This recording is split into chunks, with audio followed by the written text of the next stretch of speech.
Our next speaker is Zinnia Jones. She is a writer and video blogger. She is a secular trans feminist. Zinnia is currently working on her video series, Gender Analysis, where she takes a deeper look at the experience of living as a trans person, informed both by contemporary research as well as her own experience and the experience of other trans people. For your questions for her talk, you can direct them at SojoCalCon on Twitter. You can take it away, Zinnia. All right. Well, hello, everyone. As they said, I'm Zinnia Jones. I've been publishing my work on YouTube and free thought blogs for several years now. I've been covering secular and LGBT topics. I am very honored that the U of C Freethinkers have invited me here.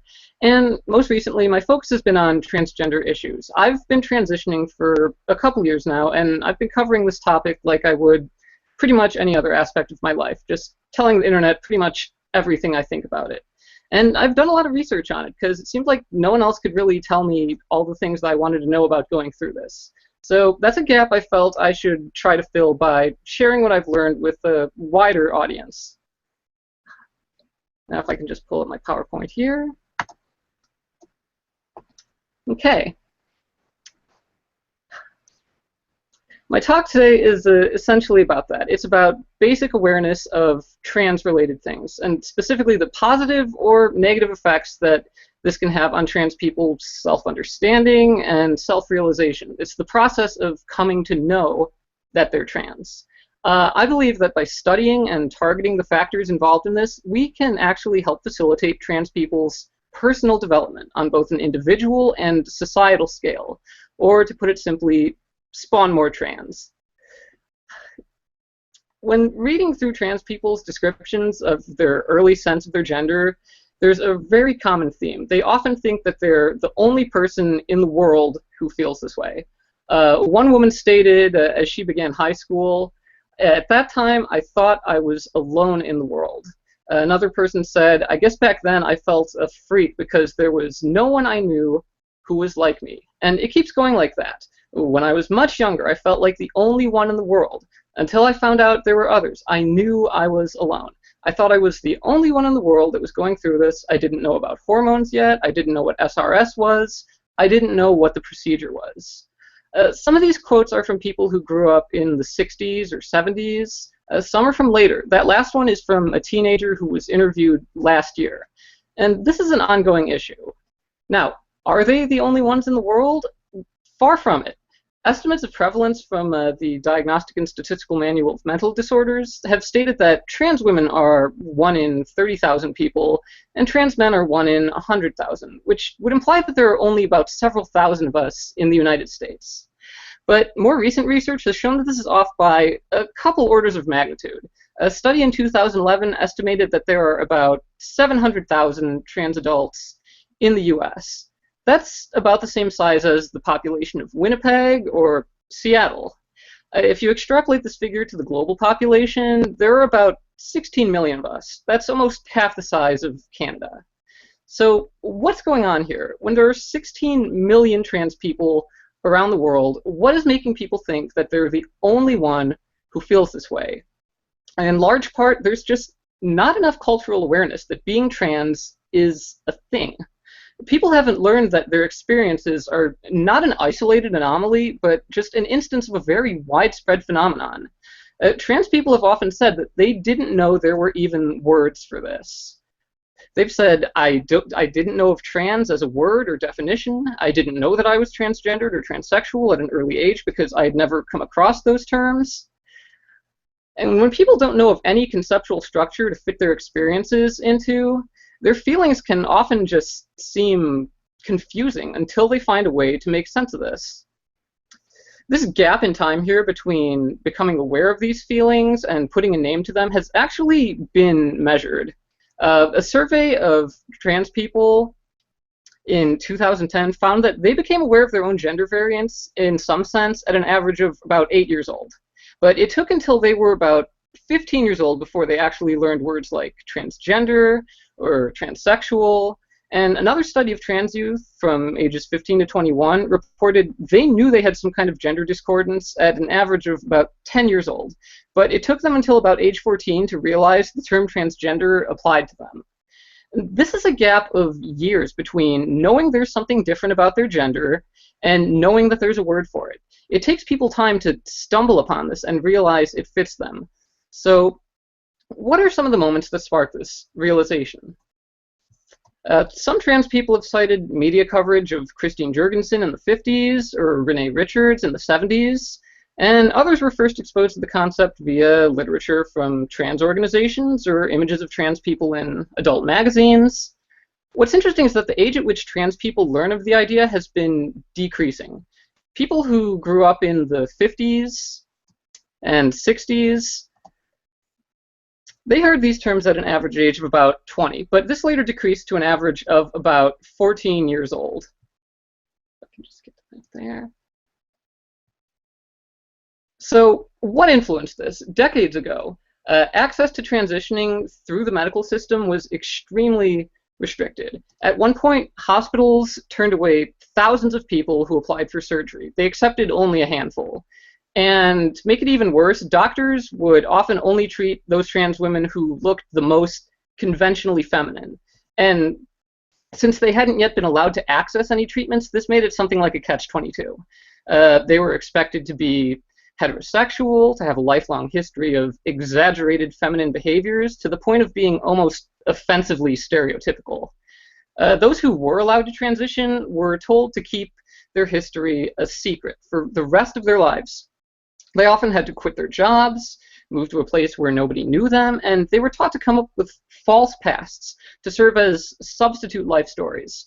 So for decades, there were fewer of us who were able to transition and fewer of us who could be open about it, and it's taken the medical community a disappointingly long time to realize that not all of us take on stereotypical gender expressions and gender roles, and many of us aren't okay with just giving up the lives we've made for ourselves. Now, another factor that started to open things up for us was increasingly widespread internet access. This gave people the opportunity to set up their own online resources, connect with other people who have similar interests, and this held a lot of advantages over older forms of media, private in-person support groups. There could be millions of us out there, but we're still pretty sparsely scattered. There might be only a handful of us in some smaller towns. And openly considering transition comes with serious social risks, as does being out, and this can keep us apart from one another. But online, we just reach out to people around the world without the danger of having to reveal our names or identities. We can search for information, explore all these topics without having to commit ourselves to a certain label. And we don't have to wait for this to come to us. We're not waiting for news coverage of maybe one or two trans media stars every decade. We're not looking around libraries for obscure, inaccessible trans literature. It's available in our homes whenever we happen to get curious about it. Now, if you were in the middle of nowhere 40 years ago, you might not have any idea of where to go for help with this. Now you can post questions on a certain section of reddit.com and get answers from other trans people in a matter of hours. That's how far we've come. Now, the few trans people who were able to go public in previous decades, they typically represented a really narrow cross-section of being trans. They were the ones who were able to meet those restrictive standards of the time, and they were able to successfully navigate that system. So that was the only concept of transness that was widely represented. Now, the perpetuation of those standards in our public consciousness, that could be a significant barrier to trans people's own self-recognition. More people might have been aware that transitioning was something that was possible, but after they learned the words for it, they could be misled into thinking this didn't apply to them. I mean, suppose they weren't straight. Suppose they weren't extremely feminine from a young age. Maybe they didn't feel that the whole trapped in the wrong body cliche applied to them. But those experiences weren't reflected by the predominant media image. So they might end up unnecessarily doubting their own transness and putting off transitioning. So what addresses this issue? What raises awareness of being trans without presenting only very limited ways of being trans? It's not a hard problem, it's just that it wasn't possible before. Nowadays, there are more and more trans people who are able to be out and open about their very different experiences.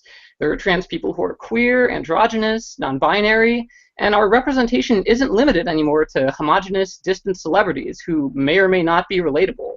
And now everyone can see that trans people are just everyday people like anyone else. They're all around us. Now, in recent years, there's been a really interesting demographic shift in the population of trans people. It seems to be growing way more rapidly than you'd expect. Over the past 4 years, the number of trans people, trans youth referred for treatment in the UK has increased fivefold. Now, a 2011 report found that the number of trans people in the UK seeking treatment is on track to double every 6.5 years. Now, does this mean that the proportion of the population that's trans is actually growing? Has something like suddenly caused the prevalence of transness to spike drastically in recent years? But no, that's not actually necessary in order to explain these statistics. Keep in mind they're only counting the trans people who can be counted, obviously. So the actual number of trans people doesn't need to be going up. Just the number of trans people who are aware that they're trans. We know that people can be trans and not know it until something activates that awareness. And now people have more of an opportunity to learn about this than ever before. Now, a 2002 study showed the effect of the internet on trans people's self-awareness.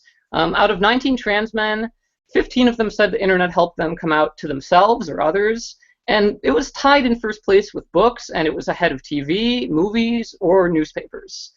14 of them said online groups, mailing lists. These things facilitated them identifying as trans. Now, a 2009 report from the UK suggests that there's a large reservoir of trans people from which relatively few have emerged to seek treatment. They state that some of the reasons this number is growing are the dissemination of information via the internet, a sort of buddy effect, and online discussion groups that help trans people connect with one another. Now, I've experienced this firsthand from both sides of this process. When I was a teenager, I didn't really think about why I was uncomfortable with growing body hair, my voice dropping. I just thought it was something I had to deal with. Now, when I grew up, I found some trans IRC channels, chat rooms that I spent a lot of time in, and knowing dozens of trans people really made the idea of it a completely normal thing to me. And when I started thinking about transitioning, that meant there were people I could ask about protocols for therapy, the effects of hormones, and all of this made it so much easier to reach a point where I could know who I was and everything that I needed to do. Now, after I went public about transitioning, I eventually realized this was actually having an impact on other people. I had a decently sized platform when I began, just in terms of my presence on YouTube and other networks, and this meant everything I posted about being trans was reaching thousands of people.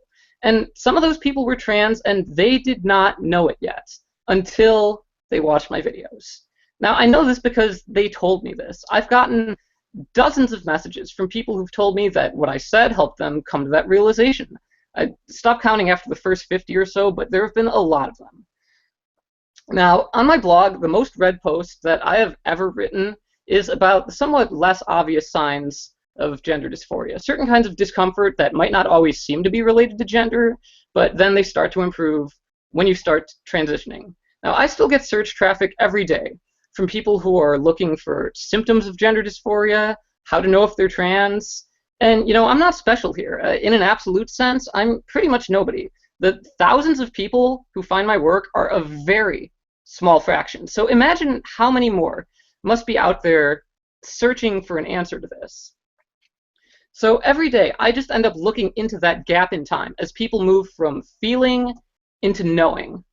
And if this process is something that could be inhibited, then that means it can be accelerated as well. And we can do that. I've seen this happening. So when we talk about our own experiences with gender, that means we can help some people get closer to being able to do the same thing. We're not limited to a few potential role models or rare opportunities for realization. We're this sprawling network that's paying it forward every day. It's a world where any of us can be the sort of beacon that can finally guide someone home to where they need to be. Thank you very much. Okay. So, first question. Are your stats specifically for transgender people, or do they encompass trans people as a whole? Well, the terminology in this can be sort of not exactly clear all the time. Historically, there have been, transsexual and transgender have been used actually in a lot of different ways. Sometimes they mean people only who medically transition. Sometimes they mean a sort of umbrella term of people who might identify as another gender, or even as broad as, people who are just not conventionally masculine or feminine, or, people who are drag queens or whatever. But it really depends on how you apply the label. Typically, these studies did apply to people who were interested, in transitioning, and so those were usually the populations that were studied. They were people who had taken some steps to transition in their everyday life.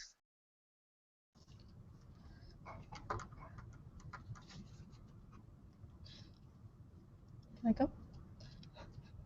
Are your stats, or sorry, um, you talked about the internet.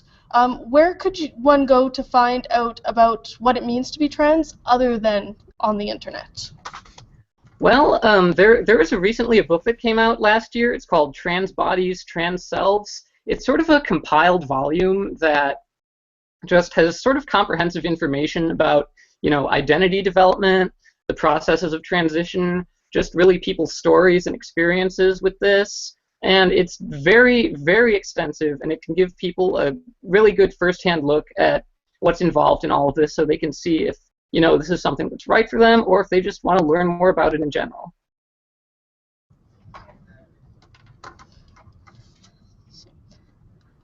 What's some advice you would give to somebody who thinks they might be trans but doesn't know for sure? Well, I would say that this is definitely something to sort of explore and experiment with at your own pace. I had just a sort of lag time of years where I just sort of worked to kind of feel out my gender and just take it a little bit of a step at a time and see what I was comfortable with, and just move ahead very slowly and see what worked for me, what didn't. And after a long enough time of that, I ended up being pretty confident that, after all this time, I was just ready to go ahead and live my life as a woman, and that was what was right for me. So there's really no rush here. I mean, if you're not certain about all this, then you don't have to rush into it. You just should just do what's comfortable for yourself and take it at your own pace. That's what I would recommend. Okay. Should we be talking about gender dysphoria in schools? How early is too early? Well, I would definitely say so. I mean, if we talk about gender in schools, children already know that they're boys or girls at the age of 5 or 6. Kids are aware of gender back then. And so gender dysphoria is totally something that should be taught, in health classes as a very basic thing. And I would say from a young age, from everything I've read, it would really help a lot of people to know about these things from a young age, to know that there is a word for them, that this is something that a lot of people experience, and that there are options for dealing with this. There are ways that they can live, the life that they want to live. And this could, give people the kind of hope that they might not have once upon a time thought that there even was. There are so many people who have spent, decades in a sort of limbo here, not knowing if there was anything that could be done, not knowing what to do. Imagine if you could just go back in time and prevent someone from having to go through all that. So I feel it's very important. You talked about your own process of going from finding out that you're transgender. What did your process look like? And we only have about 10 minutes, so try and be short with it. Okay. Well, for me, I found, around age 19 or so, that I was experimenting a little bit with just little feminine additions to my appearance. Just makeup, things like that. And I realized this was actually a more comfortable way for me to present myself. I didn't see it as, an identity thing or a gender thing. It was just an interesting way to look. But, as time went on, I realized that I was getting more comfortable with this. This wasn't just some flamboyant act to put on necessarily. It was just something I was comfortable with in everyday life. I was comfortable, being referred to as a woman, people using female pronouns for me, taking a female name, things like that. And so I just found that it was easier to relate to people as a woman in relationships and everything like that. And just, I preferred it over being seen as a man. I increasingly felt that, being treated like a man was making me uncomfortable, and being treated like a woman felt okay. And, in personal, intimate relationships, things like that, I really realized that being a woman made me more comfortable and at ease with all of this. That was a pretty serious breakthrough for me. It actually helped me to have, serious, good relationships, close relationships with people for probably the first time in my life. And I would say once I got started on estrogen, that was a serious moment of realization. I mean, in the lead up of that, I had to, realize that I was ready to commit to this as pretty much a lifelong thing. But after I actually tried it, I realized it was actually even better than I thought it would be. It really helped me with depressive and anxious symptoms that I had dealt with for pretty much my whole life. And that was very unexpected. And that really just helped me realize that this really is something that is not just right for me, not just something that's like obligatory or anything like that, but actually good and beneficial and actively better for me. It was better for me to go through life like this. So it was a slow process. It took a few years, from about like 2008 when I got started experimenting to about, say, 2012 or so when I got started actually, medically transitioning through that whole process. But that was just my experience with it, and I'm glad that I took it at the pace that I did. I'm glad that I gave myself that time to feel things out and explore and not rush ahead of myself, but just to be pretty certain about myself every step of the way until I finally ended up at where I needed to be. Thanks, Zinnia. That's the last question we have time for. So thanks for joining us at SojoCal, and we look forward to watching more of your videos. Absolutely. Thank you very much for having me.